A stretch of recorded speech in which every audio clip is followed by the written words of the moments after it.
Hoje vamos iniciar o nosso programa com o Dr. Luís Mata, um homem conhecido e investigador da cidade de Santarém, que está na cidade desde 1993, e tem feito, a partir daí, nestes anos, um trabalho de investigação na área medieval sobre a cidade, mas simultaneamente tem investigado sobre toda a cidade e sobre todo o seu período. Vamos hoje falar sobre a comunidade judaica em Santarém, como é que ela vivia, onde é que ela vivia, os seus costumes e alguns acontecimentos que tiveram lugar durante o período da história da cidade de Santarém com a comunidade judaica. Estamos aqui junto onde vivia a mulher, a pessoa que originou o milagre, portanto, neste local, fizeram esta ermida, e a judia, que no fundo ela socorreu, vivia na judiaria, nesse caso. Portanto, existiria alguma conotação ideológica entre portanto, essa situação de judaica, de uma bruxa judaica, com o milagre? Sim, antes de mais agradecer o convite. De facto, Santarém, não sendo a minha cidade natal, é uma cidade que eu aprendi a amar, onde vivo há mais de 30 anos, e que tem uma história apaixonante. Portanto, muitas lendas, muitas tradições, e eu tenho dedicado um bocadinho a ver qual é o fundamento histórico para essas diversas histórias. E, de facto, uma das histórias, provavelmente a história mais conhecida, tem efetivamente a ver com o Milagre de Santarém, também chamado o Santo Milagre, abusivamente chamado Santíssimo Milagre, mas que tem a ver efetivamente com um acontecimento que terá ocorrido por volta de 1266, com uma mulher que, segundo a tradição, era maltratada pelo marido e, infeliz que estava, resolve pedir ajuda a uma comadre judia. Ora, essa comadre parece que tinha alguns conhecimentos alquímicos, portanto era chamada bruxa, o que não deixa de ser curioso. A mulher essa que vivia na judiaria. Vivia na judiaria, portanto, e ela, portanto, é também curioso, sendo ela cristã, tinha relações, portanto era comadre de uma judia, o que mostra, por um lado, esta relação entre as comunidades, e, portanto, o conselho que essa comadre lhe dá é, da próxima vez que fosse comungar, guardar uma hóstia e levar-lhe a hóstia para ela poder fazer então uma beberagem que fizesse com que o marido voltasse a amá-la. Era o caso. Que era o caso. O marido era infiel. O marido era infiel. E então a senhora assim faz, guarda a hóstia na beatilha, vem a caminho de casa e enquanto vem a andar a hóstia começa a sangrar. Essa que era aqui. Junto onde nós estamos, segundo a tradição, junto ao qual nós estamos. Portanto, a hóstia começa a sangrar, ela fica muito aflita e resolve meter, chegando a casa, mete a hóstia dentro de uma arca, também para guardar o segredo do marido, não queria que o marido soubesse. Acontece, porém, que à meia da noite acordam ambos com a casa iluminada, com um perfume meio estranho, e verificam que é da hóstia que vem a dita luz miraculosa. Bom, foram então em procissão mostrar aquilo ao padre e a hóstia foi então colocada dentro... Desculpe, o padre da Igreja do Milagre. Da Igreja de Santo Estevão, da Igreja de Santo Estevão, que era a igreja da paróquia onde vivia a dita senhora. E, portanto, reconhecido o milagre, ela foi colocada então numa âmbula de vidro onde se encontra ainda hoje para devoção de centenas ou milhares de fiéis que vêm de todo o mundo para ver esse prodígio. Mas, havendo aqui uma judia, uma bruxa, portanto, e ligada, portanto, depois originando o milagre, mas esta comunidade judaica que vivia aqui em Santarém estava relacionada também com alguns acontecimentos catastróficos, portanto, que, segundo consta, outros acontecimentos que levaram na história da cidade a existirem, portanto, relatos como, por exemplo, um terremoto, se não estou em Exatamente, sim. Isso é o lado um bocadinho perverso de toda esta história que pretende ser ecuménica, mas depois tem pouco de ecumenismo, porque efetivamente há aqui por trás algumas intolerâncias religiosas que, como veremos daqui a pouco, se inserem dentro de um contexto mais geral, de um contexto onde os judeus começam a não ser já tão bem vistos.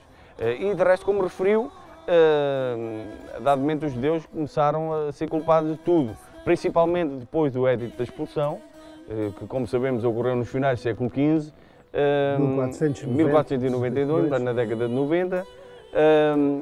Eles começaram, de facto, a ser muito perseguidos, ao ponto de, quando do terremoto de 1531, em Santarém, Gil Vicente viu-se obrigado a fazer um discurso onde argumenta que, de modo algum, os judeus podem ser... Desculpe, o Gil Vicente estava em Santarém nessa altura. Gil Vicente estava em Santarém nessa altura. Foi esse terremoto. Exatamente, e portanto, no púlpito de São Francisco, faz então um discurso em defesa dos judeus, dizendo que eles, de modo algum, podiam ser responsabilizados por essa catástrofe. A verdade é que, por essa altura, houve perseguições aos judeus, os bens foram pilhados e eles foram obrigados a fugir para os montes vizinhos. Daqui de Santarém. Aqui de Santarém. Então, isso era talvez um motivo para nós irmos até São Francisco para falarmos sobre isso. Sim, boa ideia. Antes vamos à igreja do Santo Estevão ver lá o local do Santíssimo Milagre. Muito bem, vamos então. A igreja do Santíssimo Milagre fica aqui muito próxima, aqui cerca de 200 metros talvez. Sim, portanto, facilmente se conseguirá quase visualizar o caminho da Fiel entre a igreja de Santo Estevão, onde comungou, a caminho de casa. Portanto, isto seria durante este trajeto que então a hóstia terá começado a sangrar.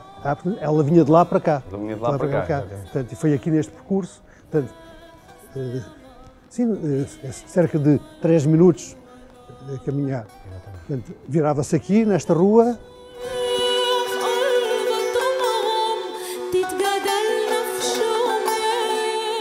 Já chegamos aqui à Igreja do Milagre, Santíssimo Milagre de Santarém, a Igreja de Santo Estevão, que é uma igreja muito importante na história de Santarém, uma igreja das mais antigas da própria urbe, dado que esta rua é uma rua muito antiga da cidade. Sim, exatamente. Esta rua ligava ao Castelo de Valada, que era uma zona também acastelada, autónoma relativamente a Alcáçova. É uma zona sobre a qual não se sabe muito, a não ser que os reis tinham aí um paço que, por altura do reinado de Dom João I, já estava completamente em ruínas. Mas há evidências que, efetivamente, era uma zona muito importante. A Igreja de Santo Estevão localizou-se precisamente aqui e, curiosamente, o nome original dela acabou por se diluir na memória das pessoas que hoje a conhecem por Igreja do Santíssimo Milagre. Aliás, como ali diz, se nós olharmos para a fachada da igreja, vimos aqui nesta parte este quadro, portanto, com um frontão, com um nicho, que ali foi colocado aqueles azulejos Santíssimo Milagre de Santarém. Uma coisa antiga, como estamos a ver, de 1247, e atualmente há muita gente a visitar de toda a parte do mundo que vem visitar esta igreja para ter contacto com esse milagre. Mas este milagre que falamos há pouco foi uma coisa assim tão importante na história dos milagres da Igreja cristã que possa trazer tanta gente a visitá-lo? Sim, a questão da data do milagre é uma das questões também, ela própria polémica, porque algumas fontes referem 1247, mas a própria Ermida refere o ano 1266, que é, pensa-se, mais correto que possa ter acontecido. Relativamente à importância, muito embora se apresente como uma especificidade local, este prodígio do Santo Milagre de Santarém, que de resto é ilustrado em 1646 por um pintor chamado Miguel Ferreira e cujos quadros se podem ver atualmente na Igreja de Santo Estevão, insere-se dentro daquilo que a doutrina católica apelida de milagres eucarísticos. Este tipo de milagres ocorreram por toda a Europa durante a Idade Média e desde o século VIII, a partir de uma narrativa base com poucas variantes. Semelhante a este. Sim, semelhante a este. O denominador comum destes milagres é o de respeito pela hóstia consagrada, seja por profanação, seja por negligência. De resto, em causa estava o dogma da transubstanciação, ou seja, o fenómeno da mudança pela consagração do sacerdote da substância do pão ázimo na substância do corpo de Jesus Cristo. Portanto, este fenómeno tinha sido sacramentado no Sínodo Romano de 1079 e reclamava a presença real de Cristo na Eucaristia, e contra esta crença se opunham várias fações, quer dentro do cristianismo, como os cátaros e os valdenses, quer os cristãos ortodoxos, obviamente para além da religião judaica e muçulmana, que por isso mesmo passaram a ser alvos de uma ofensiva catequética da Igreja Católica, que começou a ser particularmente agressiva após o Concílio de Latrão de 1215. Neste contexto, o Papa Urbano IV vai instituir em 1264 a festa do Corpo de Cristo, que passou a celebrar o mistério eucarístico. Portanto, dentro deste contexto, há uma série de milagres que acontecem em toda a Europa relacionados com esta questão da hóstia. E, por exemplo, logo em Berlitz, perto de Berlim, os judeus são, em 1247, pela primeira vez acusados de profanar a hóstia e todos queimados numa praça, depois conhecida por Judenberg. E na Península Ibérica, esta ofensiva de que eu falei, portanto, esta ofensiva de doutrina, começa também a ser uma realidade muito assoberbada, com a fundação da Ordem dos Dominicanos, por São Domingos de Gusmão, em 1216, ordem essa que 2 anos depois instala precisamente em Santarém a sua primeira casa religiosa. Portanto, há uma coincidência. Há uma coincidência entre isso e este milagre, que se passava semelhantes.